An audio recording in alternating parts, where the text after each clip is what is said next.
Hello friends, welcome to my channel student job. Friends, इस time की सबसे big news आ रही है फाइनल ईयर के स्टूडेंट्स को लेके। जैसा कि फ्रेंड्स आप जानते हैं कि यूजीसी की तरफ से जो गाइडलाइंस आई गई थी उसको चैलेंज किया गया था सुप्रीम कोर्ट में। तो सुप्रीम कोर्ट में फ्रेंड्स आज सुनवाई थी। तो जो आज सुप्रीम कोर्ट में हेयरिंग थी फ्रेंड्स, उसमें क्या क्या बोला गया, क्या क्या इंपॉर्टेंट पॉइंट उठाए गए और फ्रेंड्स जो सुप्रीम कोर्ट के जजेस थे उनकी तरफ से क्या बोला गया, पूरी डिटेल में हम बात करेंगे। और क्या फैसला लिया गया है फाइनल ईयर के एग्जाम को लेके, उसके ऊपर जो है सबसे बड़ी अपडेट इस टाइम की आ रही है। तो फ्रेंड इसलिए वीडियो के साथ आप बने रहें और चैनल पे नए तो चैनल को सब्सक्राइब कर लें ताकि कोई भी इस तरह की अपडेट है वो सबसे पहले आपके पास पहुंचे। फ्रेंड्स आप यहां देख सकते हैं क्या लिखा गया है। Supreme Court seeks UGC response to plea against direction to hold final year examination by September 30 to hear petition on July 31। यानी कि फ्रेंड जो आज हेयरिंग हुई फाइनल ईयर के एग्जाम को लेके वो सभी बातें सुनी गई। तो फ्रेंड्स यहाँ पे जो है एक बहुत इंपॉर्टेंट पॉइंट जो कि एडवोकेट आलोक श्रीवास्तव है उनके तरफ से उठाया गया। उन्होंने क्या बोला कि appearing in the petitions collecting filled by 31 students urged the court to stay the guidelines by highlighting that more than 50,000 cases of COVID-19 were reported recently on a single day। यानी कि जो 31 स्टूडेंट्स हैं जिन्होंने supreme court में ये petition डाली गई है, उनमें जो सबसे इंपॉर्टेंट पॉइंट यहाँ पे उठाया गया वो ये है कि इस वक्त आप जानते हैं कि जो 50,000 केसेस वन डे में जो है इंडिया में आ रहे हैं। तो इस चीज़ को देखते हुए ये बोला गया है कि अगर जो है 50,000 केसेस एक दिन में इंडिया में आ रहे हैं तो इस सिचुएशन में एग्जाम कैसे लिया जाएगा। तो फ्रेंड ये एक बहुत ही इंपॉर्टेंट पॉइंट है वो एडवोकेट आलोक श्रीवास्तव है उनकी तरफ से उठाया गया। आगे भी फ्रेंड्स बहुत इंपॉर्टेंट पॉइंट एक बोला गया है, वो ये बोला गया कि forcing such students to appears in the final year examination on 30 September is flagrantly violate of their right to life as.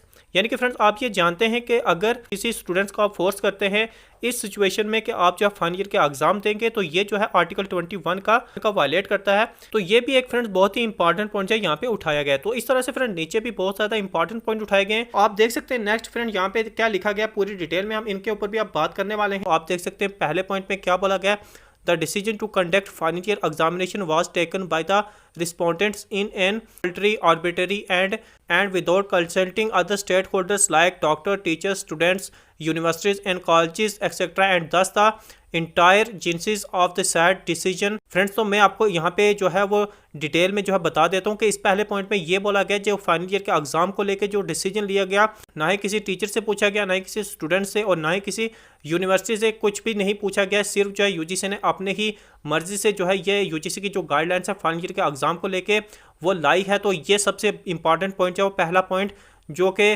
Petitioner की तरफ से उठाया गया। और सेकंड पॉइंट क्या बोला गया, the respondent have ignored the plight of lakh of students belonging to Bihar, Assam and North Eastern states which are presently facing floods। यानी कि ये एक इंपॉर्टेंट पॉइंट ये भी उठाया गया कि ऐसे बहुत सारे स्टूडेंट्स हैं जो कि बिहार, असम और नॉर्थर्न ईस्टर्न स्टेट से बिलोंग करते हैं, वहाँ पे रहते हैं और वहाँ पे आप जानते हैं कि इस टाइम बहुत ज़्यादा फ्लड जो है वो आया हुआ है जिसकी वजह से बहुत सारे स्टूडेंट्स जो प्रॉब्लम फेस कर रहे हैं। तो इस चीज़ को भी पिटिशनर ने जो है वो सुप्रीम कोर्ट में इस पॉइंट को भी उठाया है। अब थर्ड पॉइंट क्या बोला गया, there is no free movement of railway and only a selected number of trains are operating in such a situation as students who have to travel to her examination center through public transport will have to face immense difficulties. यानी कि आप friends ये भी जानते हैं कि अभी तक जो है रेलवे की जो मूवमेंट है वो पूरी तरह से बहाल नहीं हुई है, पूरी तरह से रेलवे अभी नहीं स्टार्ट हुई है, कुछ ट्रेनें जो है वो चल रही हैं। तो इस चीज़ को भी देखते हुए ऐसे बहुत सारे स्टूडेंट्स हैं जो बहुत दूर से आते हैं, ऐसे स्टूडेंट जो है वो एग्जामिनेशन सेंटर में कैसे पहुँच पाएंगे, ये भी जो है एक इंपॉर्टेंट पॉइंट पिटिशनर की तरफ से उठाया गया जो कि थर्ड पॉइंट में बोला गया है। अब फोर्थ पॉइंट में क्या बोला गया, a lot of difficulties in getting rented PG accommodation across India. यानी कि फ्रेंड्स ऐसे बहुत सारे स्टूडेंट्स हैं जो कि बाहर से आते हैं और उसके बाद क्या करते हैं कि उनको, तो फ्रेंड्स आप ये जानते हैं कि बहुत सारे ऐसे स्टूडेंट्स होते हैं जो कि बाहर से आते हैं और उसके बाद उनको रेंट पे जो रूम लेना पड़ता है या फिर कोई भी ऐसी जगह जहाँ पे उनको रेंट पे रहना पड़ता है और उसके बाद अपना पेपर देने के लिए जाना पड़ता है। अभी आप जानते हैं कि कोविड-19 की सिचुएशन में जो है वो कैसे कहीं रूम लेंगे रेंट पे या कैसे रहेंगे, बहुत ही उनको प्रॉब्लम फेस करनी पड़ेगी। तो ये एक सबसे बड़ी प्रॉब्लम इस वक्त कोविड-19 में ये भी है जो कि पिटिशनर की तरफ से उठाई गई है। तो फ्रेंड्स मैं आपको ये बता दूं कि ये सारी बातें सुनी गई और उसके बाद जो है जजेस की तरफ से ये बोला गया है कि जो इसकी, यानी कि फ्रेंड्स अब 31 जुलाई को यूजीसी की तरफ से इसके ऊपर रिस्पांस आएगा कि वो क्या बोलते हैं, उनकी बात भी सुनी जाएगी और उसके बाद फ्रेंड्स अब फैसला लेंगे जजेस के क्या इसके ऊपर आपका फाइनल ईयर का एग्ज़ाम हो सकता है या नहीं हो सकता है। तो अब 31 को जो है दोबारा से हेयरिंग होगी, यूजीसी की बात सुनी जाएगी और उसके बाद आपकी हेयरिंग होगी और उसके बाद एक फैसला लिया जाएगा जजेस की तरफ से कि फाइनल ईयर का एग्ज़ाम होगा या नहीं होगा। तो फ्रेंड्स आपने कमेंट में ज़रूर बताना कि जो ये